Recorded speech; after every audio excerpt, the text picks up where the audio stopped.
चौहान और आप इस वक्त मैं फतेहपुर सदर विधायक चंद्र प्रकाश लोधी जी के बीच मौजूद हूं, जहां पर मैं विकास के मुद्दों की बात करूंगा।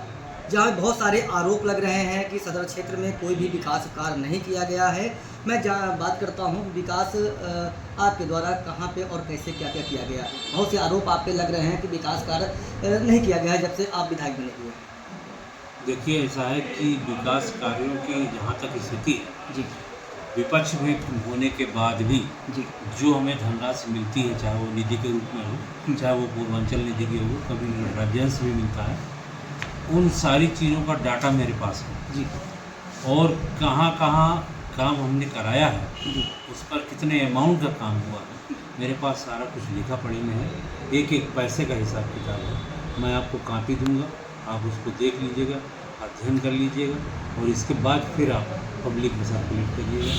लगभग कितना विकास कार्य आपके द्वारा अभी तक कराया गया है आपके विधायक? जी, कुछ मुख्य चीज़ें हम बता दें। जी आप देखिए, हमारे यहाँ सबसे सिद्ध पीठ कामेश्वर मंदिर कहा जाता है। हम लोगों ने अपनी निधि से कामेश्वर मंदिर में एक भव्य गेट का निर्माण कराया, वहाँ का सौंदर्यीकरण कराया, लाइट वगैरह लगवाई और आज भी वो आपके सामने है। इसी तरह से थरियाओं के पास एक सिद्धपीठ है, माँ शीतला देवी।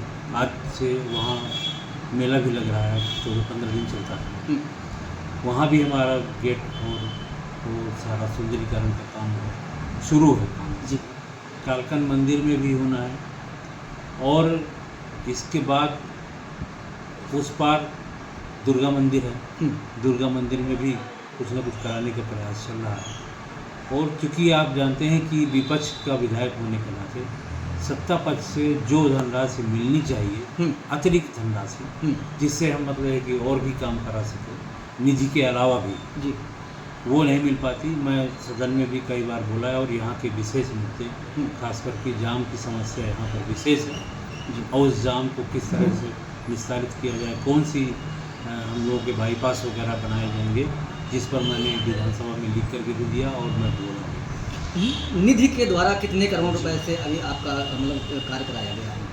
क्योंकि टोटल इसमें ये अमाउंट है और लगभग वो टोटल मिला के पूर्वांचल और हमारा निधि का, क्योंकि आप भी जानते हैं कि निधि में और पूर्वांचल में सब में 18% GST कटता है। जी GST कटने के बाद जितनी धनराशि मिली है उसका सारा डाटा लगभग 100 गांव में हमने जो है CC रोड का निर्माण कराया है और कुछ लाइटें लग रही हैं हमारी, कुछ गेट भी बन रहे हैं, भव्य प्रवेश द्वार जो भव्य द्वार होते हैं, स्वागत द्वार, वो भी हो रहे हैं।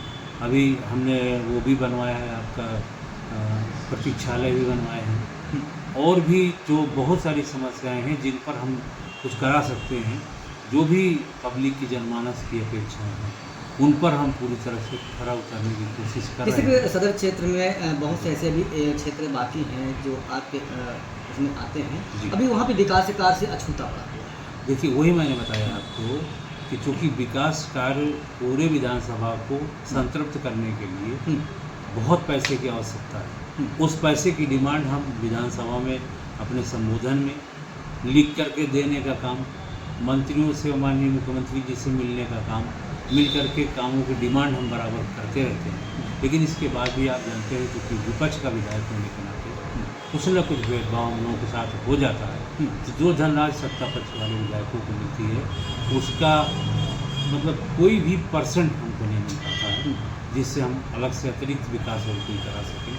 तो जो हमारी निधि है, जो पूर्वांचल मिलता है, जो अध्ययन है, उस पर हम जो भी अधिक से अधिक काम करा सकते हैं उस पर कराने का प्रयास है। अभी मेरे कम से कम 45 कामों के प्रस्ताव भी अभी लग रहे हैं, टेंडर लग रहा है जी।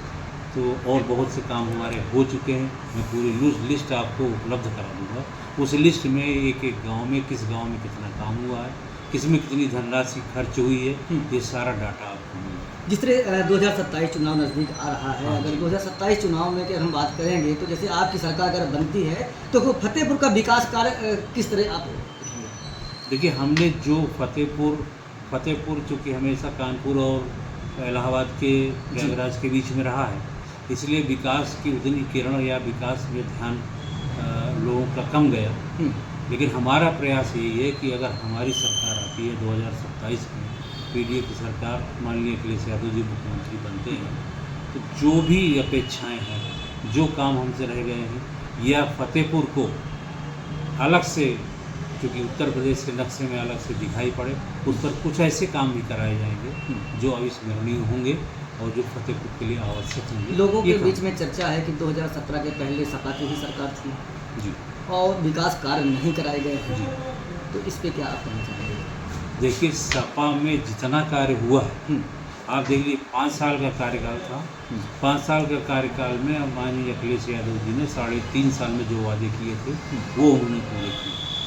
और आज भी जिस समय 2027 में पीडीए की सरकार बनेगी, अखिलेश यादव जी मुख्यमंत्री होंगे, तो आप निश्चित रूप से समझिए कि जो लोगों की वास्तविक समस्याएं हैं, जो ज़मीनी समस्याएं हैं, क्योंकि सरकार तो है लेकिन ये केवल भाषाओं में सरकार अपना विकास बताती है, ज़मीनी विकास कोई आपको दिखाई नहीं पड़ेगा। आप स्वयं विचरण करके देख लीजिए, मतलब घूम करके देख आपका लीजिए। मतलब कहना है कि हाँ। कागजों में विकास है, जमीनी हकीकत में विकास नहीं है। नहीं, तो आपकी सरकार अगर बनेगी तो क्या जमीनी दिखाई देगा, कागजों जी, में क्या जी, दिखाई देगा, जमीनी में दिखाई देगा? ज़मीन विकास। ही दिखाई पड़ेगी और ज़मीन में ही काम होंगे जो लोगों के सामने होंगे, लोगों को दिखाई पड़ेंगे, लोग उसकी तारीफ करेंगे। अब तो अभी माननीय मुख्यमंत्री जी आए थे, उन्होंने मंच से बोला कि यहाँ विधायक अगर जो है हमारा होता तो यहाँ फतेहपुर को चमका देते। मुझे लगता है उनको ये याद नहीं था कि पिछली सरकार उन्हीं की थी और उन्हीं के विधायक थे। कितना चमकाया उन्होंने, वो स्वयं अगर बता देते तो ज़्यादा अच्छा होता। और आज विपक्ष में हमसे सवाल करने का काम कर रहे हैं। और जिस ज़मीन पर, जिस एयरपोर्ट की ज़मीन पर वो भाषण दे रहे थे, मंच बना था जहाँ से वो उद्बोधन कर रहे थे, मैंने डिमांड किया और मैं अपने संबोधन में विधानसभा में बोला भी कि हमारे यहाँ एयरपोर्ट की ज़मीन है, इस पर आप कार्गो एयरपोर्ट बनवा दीजिए, तो जिससे कार्गो एयरपोर्ट होने से हमारे किसानों को जो कच्चा माल है वो विभिन्न प्रांतों को ले जाने में आसानी होगी और समय से पहुँचेगा, उसका लाभ हमारे किसान भाइयों को मिलेगा। अगर कुछ न करते तो चमकाने की दिशा में एक पहला प्रयास यही कर देते कि उसी मंच से जहाँ से वो बोल रहे थे यही कह देते कि यहाँ पर मैं कार्गो एयरपोर्ट दे के जा रहा हूँ, क्योंकि यहाँ की विशेष सबसे बड़ी बात है कि सपा के सांसद हैं, सपा के आप विधायक भी हैं और सपा के ही चेयरमैन हैं। जी। जहाँ पे आप लोगों का कार्यालय बना है, समाजवादी पार्टी का कार्यालय बना है, वहाँ पे इतना जल भराव है कि यहाँ से स्कूली बच्चों को आने जाने में समस्या होती है, वो दूर नहीं हो पा रही है। नहीं, वो दूर होगी, उसको संज्ञान में है। और चूँकि असल में क्या हुआ कि जब पहले काम हुआ तो वो उसका जो लेवल जो लिया गया, लेवल पहले दूसरी तरफ को चला गया, फिर लेवल पलटा। अब लेवल वहाँ से पलटने की ज़रूरत है और जा करके वो मेन उसमें नाले में जब जुड़ेगा तो उस समस्या का समाधान हो जाएगा। वो चेयरमैन साहब से भी बात हो गई है और हमारे जिलाधीश जी ने भी बात किया है और बहुत जल्दी उस पर काम होगा और वहाँ का जल भराव समाप्त होगा। जैसे कि यहाँ पे सीवर लाइन की समस्या पहले से मतलब उठाया गया और सीवर लाइन का काम चल रहा है। हमने उठाया था सीवर लाइन को, मतलब बार उठाया। तो क्या लगता है सीवर लाइन जो पड़ रही है वो सही तरीके से पड़ रही है यहाँ पे? देखिए, सीवर लाइन जो पड़ रही है वो संतोषजनक कार्य उसमें नहीं है। जिस स्पीड से होना चाहिए, एक तो स्पीड कम है और लोगों की जो अपेक्षाएं हैं या जो डीपीआर जब बनाया जाता है तो उसमें आगे 50 साल तक का भविष्य को लेकर के बनाया जाता है। तो जो पाइप वगैरह पड़ रहे हैं तो देखने में यही लगता है, क्योंकि वो तो इंजीनियर्स वगैरह बताएंगे, वो उनके पास सब जो रहता है वो लोग उस चीज़ को जानते हैं, लेकिन देखने में यही है कि वो संतोषजनक कार्य नहीं हो रहा है और उसके जो पाइप वगैरह कम है, छोटे पड़ रहे हैं और इनसे इतनी जल्दी निजात मिलना मुश्किल मतलब लगता है। आपका कहना है कि जो पाइप हैं उनकी जो चौड़ाई है वो हाँ, छोटी वो है माना और शहर का पानी सही तरीके से निकल नहीं पाएगा। लगता यही है।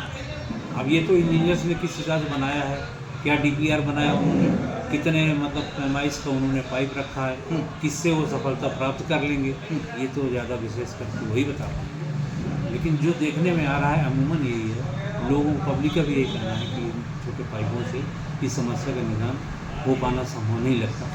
जी, फतेहपुर से धर्मेंद्र सिंह चौहान की रिपोर्ट।